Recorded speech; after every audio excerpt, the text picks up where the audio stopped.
Hello mga ka-cake! For today's video, ang theme sa ato ang cake is Candyland theme cake. Isa sa pinakakuti nga cake theme nga himuon. Kutis siya kay daghan kay siya details and puro siya kanang edible. Meaning mga fondant ginahimo jud as in ginamold jud siya. And by the way, ang naghimo ani nga cake isang ako ang sista si Greta. Inana siya, abtik na siya mahimo og cake. Isa po ni siya sa iyang favorite nga himuon nga cake. Kaya ang iyang ganahan kayo nga cake nga himuon is kanang Candyland and then kato ang mermaid which is puro jud siya mga kuti nga cake.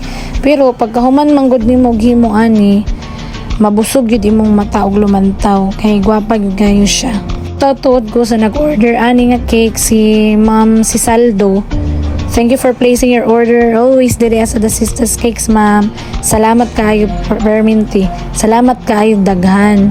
So as I've said kaganina, kanang mga nakatungtong din na agawa sa bowl o kanang happy birthday topper is all edible.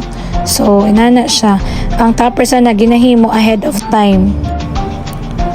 And then charang, the cake is ready. See? Apa kayo.